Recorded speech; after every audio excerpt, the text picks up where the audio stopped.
하나님의 말씀은 열왕기상 18장 41절에서 46절, 열왕기상 18장 41절에서 46절 한 절씩 교독하시겠습니다. 제가 먼저 읽습니다. 엘리야가 아합에게 이르되 올라가서 먹고 마시소서, 큰 비소리가 있나이다.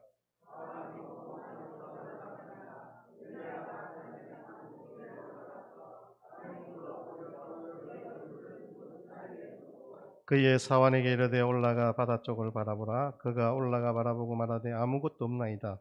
이르되 7번까지 다시 가라.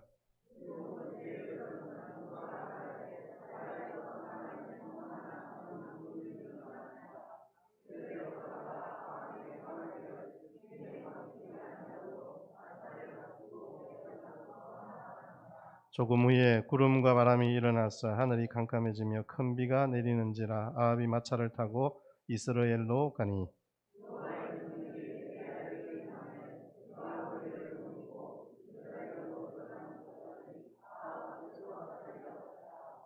아멘. 시간이 되었으면 참 좋겠습니다.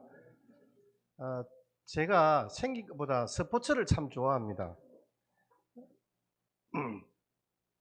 옛날에는 이제 다음이나 네이버 이런 인터넷을 찾으면 보는 게 스포츠 동영상, 그리고 소위 말하는 요즘 흔히들 이야기하는 그 국뽕, 우리나라가 이긴 경기, 이런 것들을 제가 주로 봅니다. 제가 좋아하지 않는 스포츠는 없습니다. 직접 하는 것들은 뭐 사실 뭐 구기 종목 몇 개밖에 안 되지만 그래도 스포츠 영상 보는 것들을 아주 즐깁니다. 그래서 유튜브의 70% 이상이 대부분 딱 앉으면 우리 스포츠 동영상을 한 3분 내지 5분 정도 보고 좀 목사가 거룩하지 못해서 너무 좀 그렇습니다만은, 근데 요즘 들어서 지난주부터 제가 다른 곳에 관심을 많이 기울이고 있습니다. 태풍이 올라오고 있어서 태풍 경로가 어떻게 되는지 상당히 좀 이렇게 사뭇 걱정스러운 마음으로 제가 매일 기상청을 들어가 봅니다. 아니 매일이 아니죠. 하루에도 몇 번씩이나 들어가 보는데, 이번에는 왠지 모르게 좀 기상청의 예보가 너무 잘 맞아 떨어지니까 오히려 그게 더 좀 마음이 안 좋은 거예요. 틀리기를 바라는 마음이 있는데, 오늘 밤이 지나면 이제 막 본격적으로 우리 흰남노의 태풍 권역에 우리 특히 이제 부산 경남이 접어들 텐데, 여러분 유의하시고 우리 태풍 대비를 단디하면 좋겠습니다. 우리 기상청이 그렇게 정확한 이유는 아마 예산을 많이 쓰기 때문이 아닌가 생각을 해봅니다. 우리나라의 기상청 예산이 4천억입니다. 4천억. 1년에 4천억. 굉장하죠. 근데 이게 기상 예측 능력이 세계 6위래요. 우리나라가. 굉장히 좀 정확한 편이죠. 이 기상청에 있는 어떤 이야기들을 다룬 드라마도 올 초에 나왔잖아요. 2월 15일인가 첫 방송이 되었던 기상청 사람이란 그 드라마인데, 뭐 이 드라마가 사실은 이제 뭐 사랑에 대한 이야기들을 나누는 거라서 기상청에 대한 뭐랄까 사진이나 그림들이 좀 별로 없더라고요. 송광 씨와 우리 박민영 씨가 주연을 했던. 그러니까 이 기상청 사람들은 일기예보를 그렇게 미치대로 맞히고 싶대요. 근데 이제 이건 그 어떤 것들을 비유해서 그 사람의 마음도 내가 알고 싶다, 이런 의미로 기상청 사람들이라는 제목으로 드라마를 제작했던 것 같습니다. 어쨌든 이 비예보가 얼마나 어려운지 사람들이 이게 굉장히 어렵대요. 거기에 나온 대사가 한마디 있습니다. 거기 있는 소장이 이런 말을 하는 거예요. 참 날씨를 맞추기가 힘들다 이렇게 이야기하니까 그 베테랑 소장이 하늘에서 떨어지는 건 다 어려워, 이렇게 이야기를 했어요. 하늘에서 떨어지는 건 다 어려워. 사실 그렇죠. 하늘에서 떨어진다는 건 뭐예요? 하늘에서 떨어진다는 것은 하나님만이 하실 수 있는 거잖아요. 그러니까 하늘에서 하나님만이 하실 수 있는 걸 우리 사람들이 맞추려 하는 게 당연히 힘들죠. 근데 오늘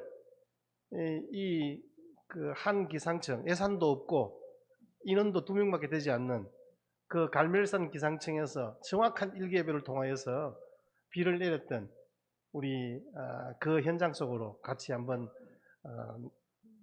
우리가 가보겠습니다. 그곳에서 하나님께서 어떻게 역사하시고 또 우리에게 은혜 주셨는지를 같이 생각해 보면서 우리가 한번 하나님께서 우리를 향하신 마음이 어떠한지를 같이 누려보는 그런 시간들이 되었으면 좋겠습니다.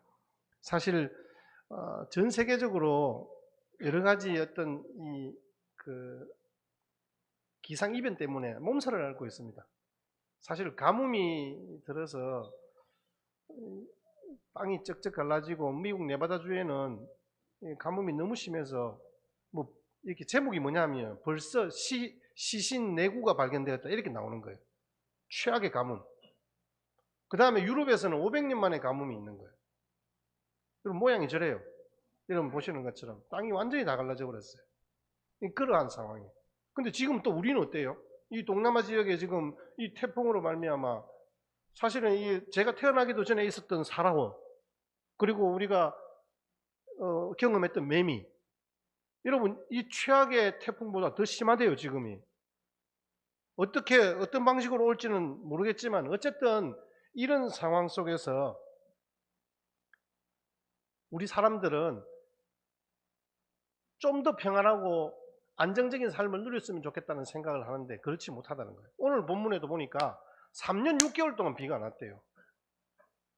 그냥 우리나라 같이 가뭄이다 이러면 사실 냇가에 비가 있고 산에도 물은 내려요. 개울가에 물은 있단 말이에요.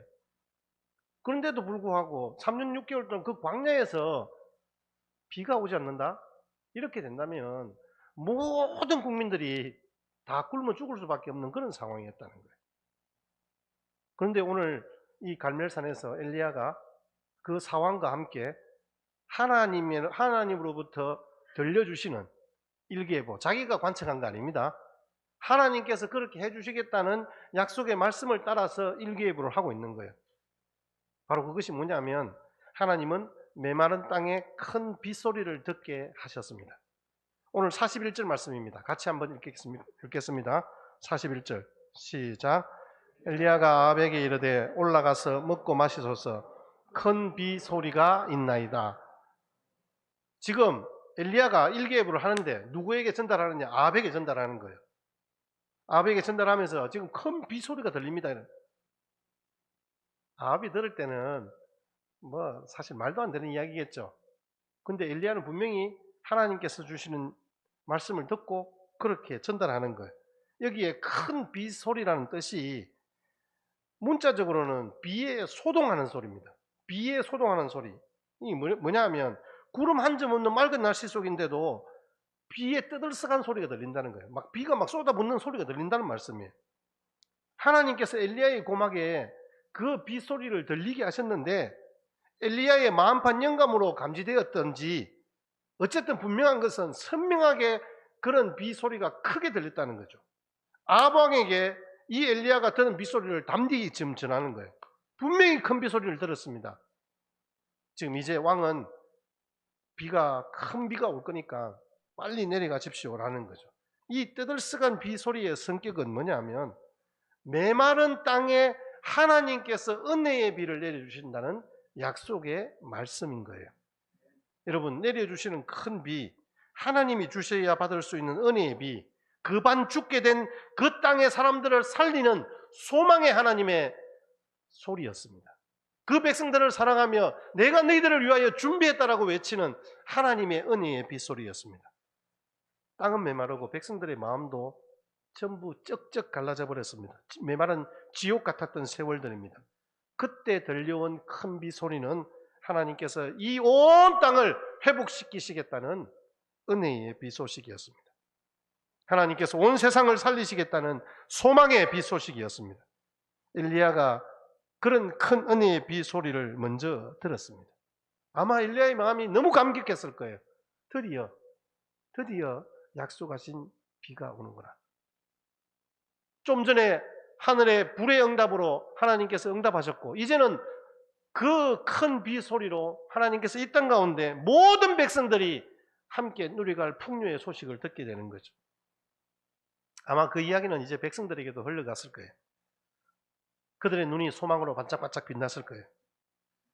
일본의 기상 전문가 아이다 무스지는 기상학 입문지에 보면 기상학 입문이라는 책에 보면 그런 이야기를 합니다. 왜 비가 내리는지 다소나마 알게 된 것은 제2차 세계대전 이후의 일이고 지금도 왜 비가 내리는지 완전히 해명되지는 않았다라고 말씀하고 있습니다.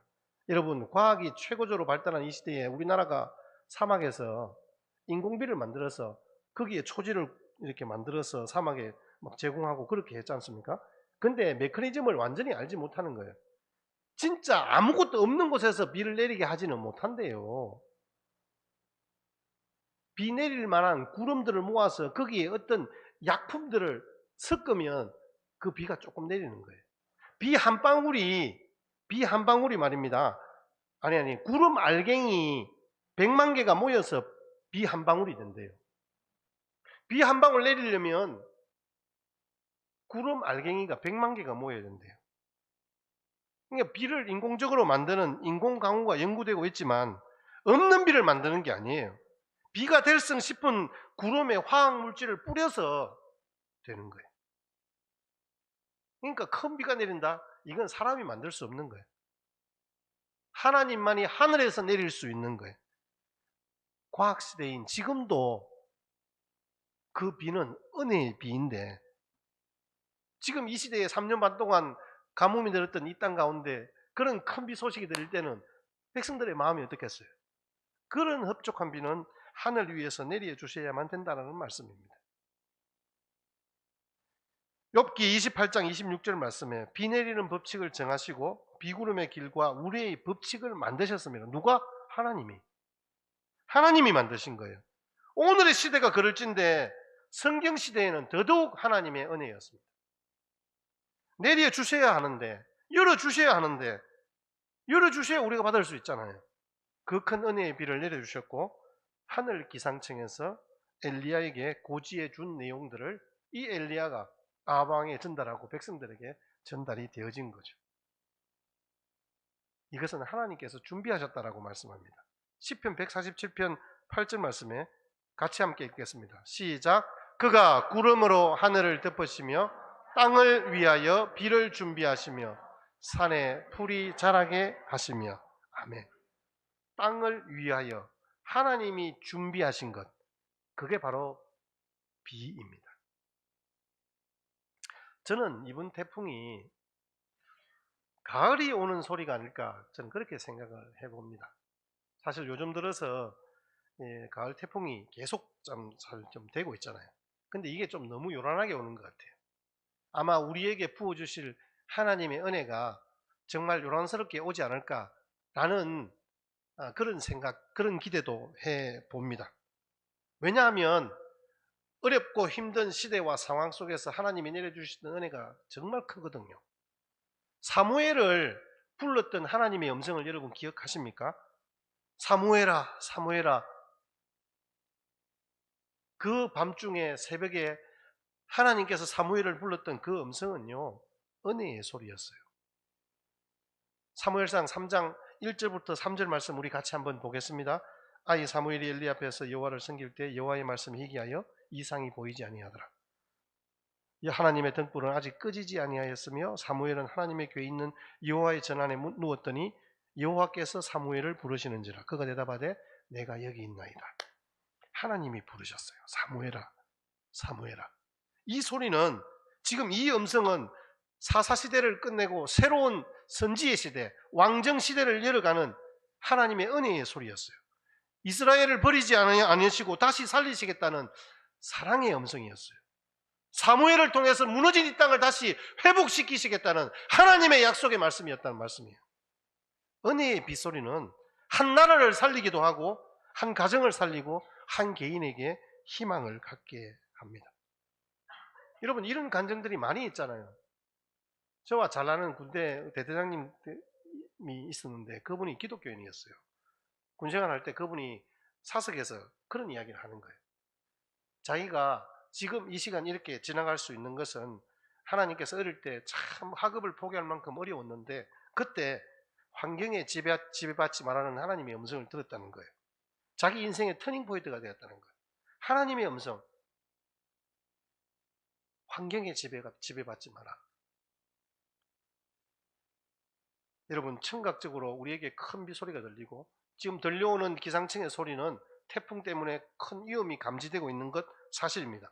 그러나 하나님께서는 그 소리를 통하여 다시 한 번 더 회복과 은혜를 우리에게 허락하여 주시겠다는 약속의 말씀이기도 합니다. 우리에게 들려주신 그 음성은 우리에게 직접적으로 보여주시기도 합니다. 어떤 일기예보를 하고 있습니까? 시각적으로 마른 하늘에 작은 징조로 큰 은혜의 비를 기대하게 하시는 거예요. 오늘 43절 말씀 같이 한 번 더 우리 합독하시겠습니다. 43절 시작. 그의 사환에게 이르되 올라가 바다 쪽을 바라보라. 바라보고 말하되 아무것도 없나이다. 이르되 7번까지 다시 가라. 엘리야가 응답 주실 하나님만 응시하면서 하늘 문을 열어 큰 비 주실 하나님을 주시하며 기근에 고통당하는 백성들의 심정을 지금 대신하여 기도하는 거예요. 어떻게 기도하느냐? 자기 무릎에 머리를 박고 하나님께 기도하는 거예요. 하나님, 우리에게 주셨던 불의 응답처럼 이 땅 가운데 이제 그 가뭄을 그치게 하시고 하늘 문을 여셔서 우리에게 은혜의 단비를 내려 주십시오. 그렇게 기도하고 기도를 끝내고 사환에게 혹시 비가 오느냐? 기척도 안 보입니다. 무려 7번을 갔습니다. 7번을 기도했다는 말이겠죠. 적어도 10분씩 기도했다면, 한 번 기도할 때 10분 기도했다면 70분을 기도한 거 아닙니까? 적어도 2시간 이상 그렇게 기도했을 것 같아요. 그런데 마지막 7번째 가서 사환이 뭐라고 이야기하냐면 저기 보니까 손바닥만한 구름이 보입니다. 이렇게 이야기를 하는 거예요. 44절 말씀입니다. 44절 시작. 7번째 이르러서는 그가 말하되 바다에서 사람의 손만한 작은 구름이 일어나니라.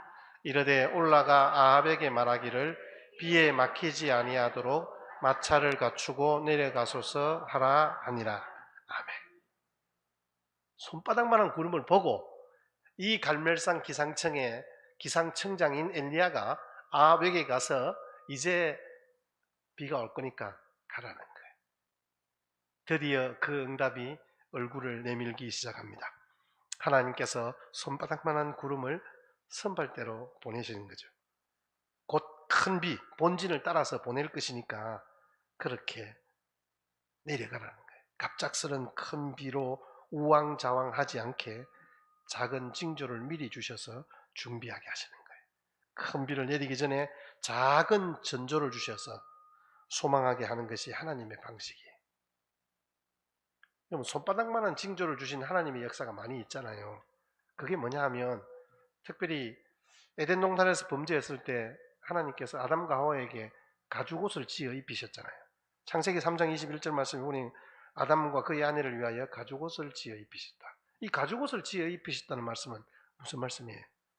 하나님께서 이제 이 아담과 하와를 내가 친히 돌보고 입히시겠다는 약속이잖아요. 그게 징조잖아요. 범죄하여 벗었음을 알게 된 이 아담과 하와가 스스로 수치를 가리려고 나뭇잎으로 가리지만 얼마나 가겠습니까? 한나절이나 갈까요? 말라지고 파스라지고 그대로가 좋습니다. 소리를 높이려 하지 말고 울리는 걸 좀 막아주세요. 가죽옷을 지어 입히십니다. 작은 손바닥만한 구름 같은 가죽옷을 입히신 거예요. 이것은 결국 우리에게 주시는 큰 은혜의 비, 즉 이 땅 가운데 짐승의 피값으로 오신 예수 그리스도의 십자가의 죽으심을 우리에게 말씀해 주시는 거예요. 그 선발대로 가죽옷을 입히신 거예요. 하나님께서 아브라함에게 이삭을 주실 때도 마찬가지예요. 손바닥만한 징조를 이 이삭이라는 한 인물을 통하여서 그 이후에 구원의 역사를 종결하실 예수 그리스도의 오심으로 완성케 하실 그 징조로 이 이삭을 주신 거예요. 그러면서 아브라함에게 뭐라고 이야기합니까? 창세기 22장 7절 말씀에 내가 네게 큰 복을 주고 내 씨가 크게 번성하여 하늘의 별과 같고 바닷가의 모래와 같게 하리니 내 씨가 대적의 성문을 차지하리라. 씨라고 이야기합니다. 씨. 하나의 씨. 기상청에서 힘들 때가 있대요. 같은 구름인데 이게 비가 올 건지 아니면 그냥 지나가는 상황인지. 그래서 비가 내리겠다 그렇게 예보를 해놓고 비 안 오면 막 욕하잖아요. 우리가 보면 비 온다 해놓고 안 오고 안 온다 해놓고 오고 막 이러면 막 기상청에 막 악플들이 막 수십만 건이 달리는 거예요. 그런데 엘리야는 지금 그가 예보를 하는데 하나님의 눈으로 담대히 예보를 하는 거잖아요. 저 작은 구름이 지나가는 구름이 아니라 큰 비를 몰고 올 선발대라고 예보하고 있습니다. 숲을 일구는 사람들은요, 작은 씨앗 하나를 보고 그것이 숲을 이룰 것을 알잖아요.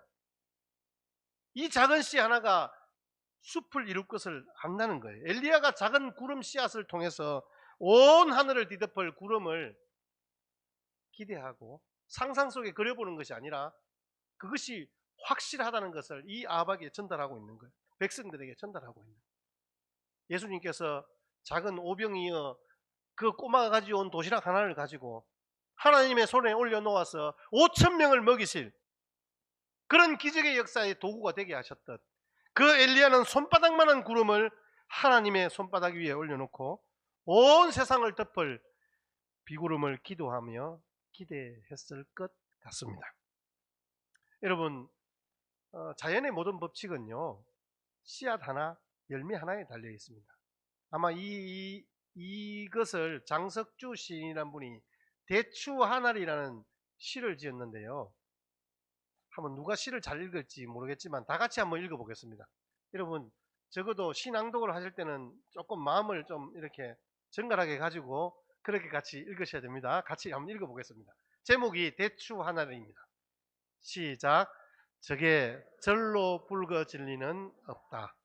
저 안에 태풍 몇 개, 저 안에 천둥 몇 개, 저 안에 벼락 몇 개, 저 안에 번개 몇 개가 들어있어서 붉게 익히는 것일게다.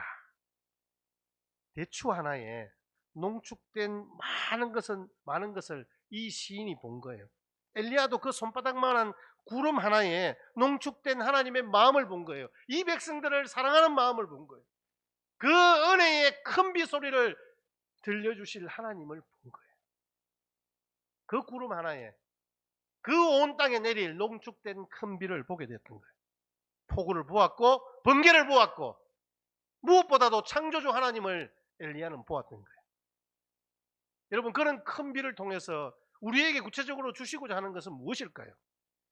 여러분, 이 본문 이후에 이어지는 엘리야 개인에게 내리셨던 하나님의 은혜도 마찬가지예요. 그런데 여러분, 단순히 우리가 시각적으로 청각적으로 들려지는 큰 빗소리와 작은 구름 하나에 담겨진 하나님의 마음은 뭘까요? 그건 바로 하나님의 백성들이 주님 앞으로 돌아오는 회복의 역사를 경험하기를 원하는 거예요. 바로 큰 은혜의 비로 회복을 주신다는 하나님의 약속의 말씀입니다. 45절입니다. 45절 다 같이 읽겠습니다. 시작. 구름과 바람이 일어나서 하늘이 캄캄해지며 큰 비가 내린다. 아멘. 하나님이 약속하신 대로 말씀하신 대로 큰 은혜의 비를 내려주셨습니다. 사실 어찌 보면 안 오는데 내려주시겠다 이 말은 약속음을 발행한 거나 마찬가지잖아요. 근데 이게 약속음이 실제로 현금화되었어요. 엘리야에게 약속하신 말씀이 실현되게 하셨습니다. 엘리야 홀로 들었던 그 은혜의 큰 비 소리가 모든 사람들이 다 듣게 하셨고 경험하게 하셨고 그 피부에 직접적으로 경험하게 하셨습니다. 그래서 하나님이 내려주신 은혜의 단비는 땅을 회복시키는 비였습니다. 여러분, 이것이 무엇입니까? 지금 절망하고 있는 모든 백성들을 회복시키시는 하나님의 은혜의 빗소리였던 거예요. 야고보서 5장 18절 말씀에 그 후 다시 기도하자 하늘에서 비가 쏟아졌고 땅에서 다시 곡식이 자랐습니다 라고 기록하고 있습니다. 이건 엘리야 이야기입니다. 엘리야 때 있었던 그 이야기가 그대로 야고보서 기자가 그렇게 이야기하는 거예요. 여기에 보니까 비가 왔고 다시 곡식이 살아났다, 자랐다. 이것은 결국은 그 백성들이 살아났다는 거예요. 죽어가던 생명들이 다시 생명을 얻었단 말이에요. 회복되었다는 말씀입니다. 땅이 회복되었습니다. 백성들의 마음과 그 땅이 회복되었다는 말씀입니다. 시편 68편 9절 말씀입니다. 같이 읽겠습니다. 시작. 오 하나님, 주께서 비를 듬뿍 내려 주셨습니다. 주께서 지친 땅 위에 생기를 불어 주셨습니다. 계속. 내 산의 하나님 앞에서, 이스라엘의 하나님 앞에서 땅은 무섭게 흔들렸고 하늘은 억수같이 비를 쏟아 부었습니다. 8절 9절인데요. 제가 잘못 불러드렸습니다.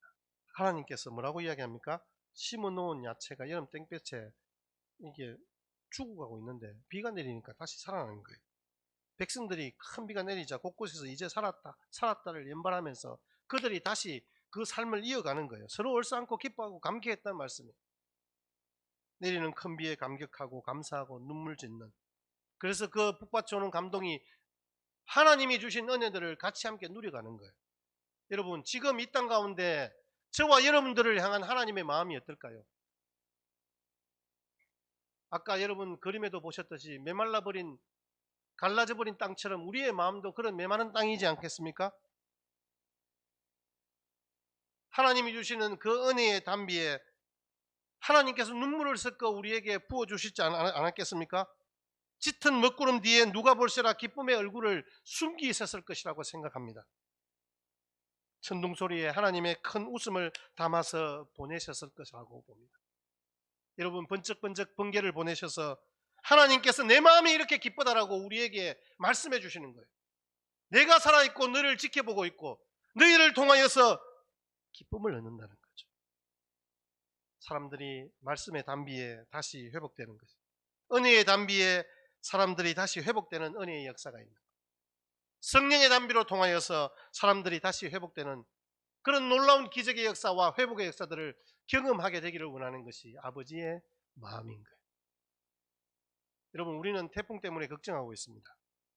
그러나 하나님께서 이 땅, 이 온 지구를 살리시기 위해서 이러한 기상의 변화와 우리에게는 태풍이지만 또 이 땅을 새롭게 하시는 하나님의 계획이 분명히 있으실 거예요. 그래서 오히려 그 빗소리가 반갑고 그 태풍이 오히려 우리에게 연단을 주는 그런 기회가 될 것이라고 봅니다. 당신의 가정에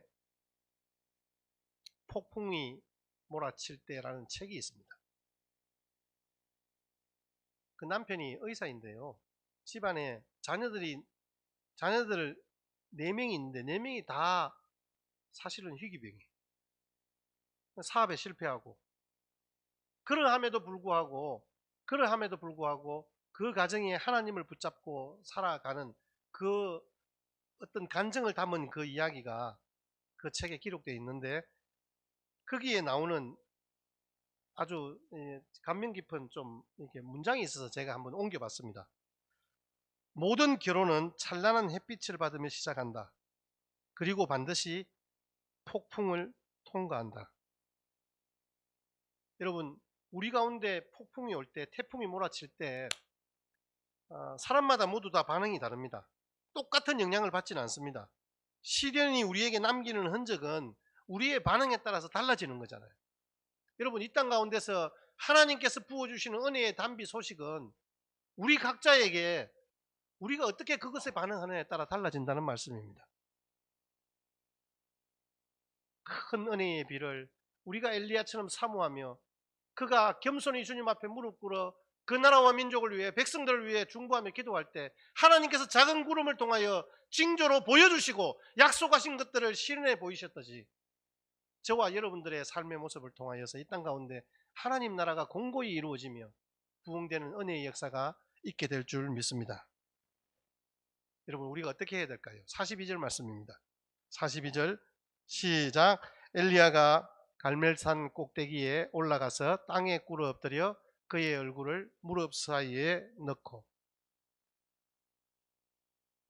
갈멜산 꼭대기에서 무릎 사이에 그 얼굴을 넣고 기도합니다. 불을 응답하셨던 그 갈멜산을 이번에는 신속히 비로 응답해 달라고 엘리야가 기도하고 있는 그 장면 하나하나를, 엘리야는 하나님의 은혜가 이렇게 임했다는 것을 복귀하듯이 그 은혜의 발자국을, 그 흔적을 쫓아서 하나씩 붙잡고 나아가더니 하나님의 역사하셨던 그 명장면들을 엘리야는 하나도 놓치지 않는 거예요. 그때 하나님이 이렇게 하셨지 않습니까? 지금 오늘 이 시간에 하나님께서 우리에게 주시는 은혜를 경험하고 싶습니다. 홀로 일하시는 하나님이 더 크고 놀라운 방법으로 우리에게 역사하실 줄 믿습니다.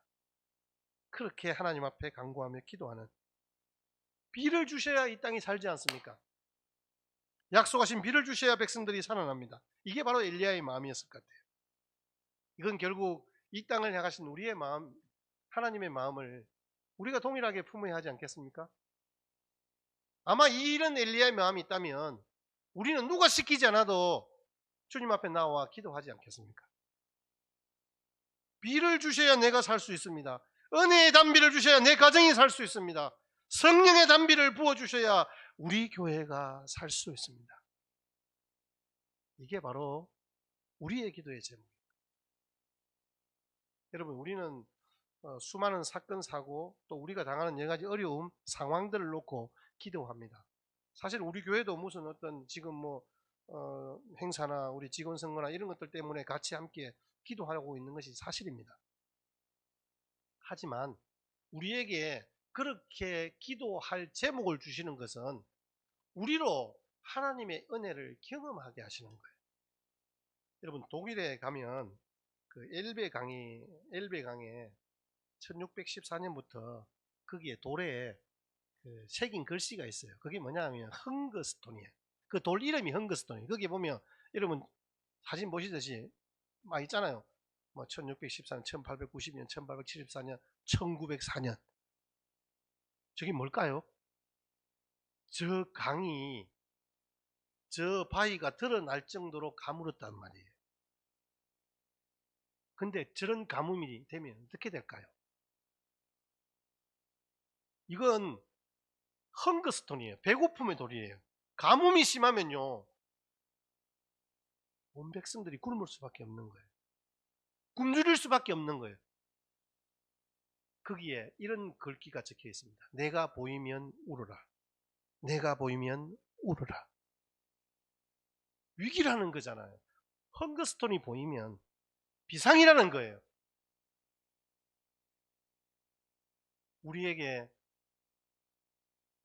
이 땅 가운데 이 나라 이 민족의 위기가 감지되었다. 태풍이 온다. 우리 가운데 문제가 생겼다. 우리 교회에 기도할 제목이 있다. 많은 지체들이 병원에 입원하고 질병 가운데 있고 고통 중에 있다. 심령이 상했다. 이 소식이 들려오는 것은 우리 엘리야와 같이 그렇게 하나님 앞에서 기도하게 하시는, 하늘에서 내리시는 일기예보가 아닐까요? 우리에게 부어주실 은혜가 있다는 거잖아요. 큰 비소리가 들릴 거라는 거잖아요. 그래서 우리에게 그런 기도의 제목을 통하여 하나님 앞에 무릎 꿇을 때 작은 손바닥만한 구름을 보내셔서 우리로 하늘의 소망을 가지고 살아가는 믿음의 백성으로 살게 하시는 거잖아요. 여러분, 각자의 상황은 다릅니다. 여러분 많이 힘들 거예요. 내 개인이 당하는 마음의 괴로움들은요, 다른 사람들은 이해 못해요.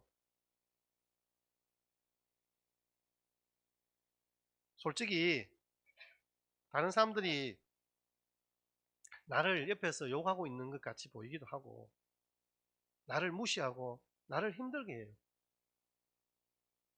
근데 이걸 다른 사람들 이야기하면 다른 사람들은 뭐라고 이야기할까요? 오히려 그 사람을 손가락질합니다. 이런 어려움들이 우리 가운데 있는 거예요. 근데 이럴 때 우리는 어떻게 해야 될까요? 하나님의 은혜의 비를 사모해야 되는 거예요. 하나님의 긍휼의 큰 비를 구하여야 하는 거예요. 이게 바로 하나님께서 우리를 향하신 큰 빗소리를 준비하신 하나님의 계획인 거예요. 여러분, 오늘 고통 중에 하나님 앞에 기도하며 새로운 회복의 역사를 꿈꾸고 이 땅 가운데 정말 어렵고 힘든 자들을 오히려 서포트하고 세워가는 한 인물을 소개합니다. 사실 뭐 간증의 영상이기도 한데요. 같이 영상을 보시면서 오늘 말씀을 마무리하겠습니다.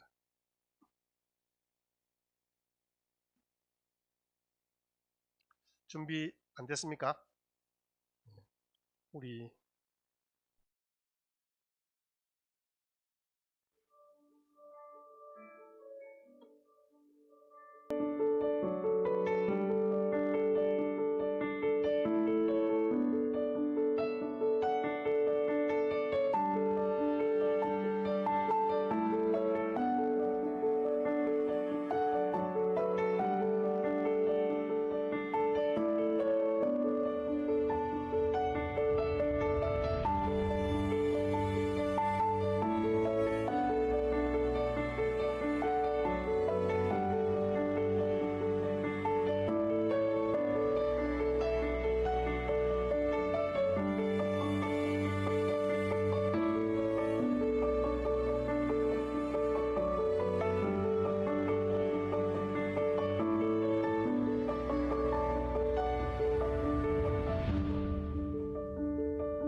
예, 이 고백이 저와 여러분들의 고백이기를 바라고요.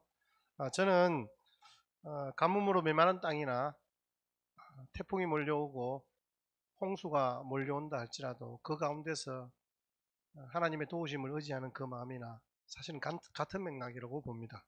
우리가 그것을 주관하기보다 우리에게 행하신 하나님의 은혜의 역사들을 소망하고 기억하고 우리가 다시 한 번 더 하나님의 도우심을 의지하는 그런 중보의 자리에 서시는 저와 여러분 되시기를 주님의 이름으로 축복합니다.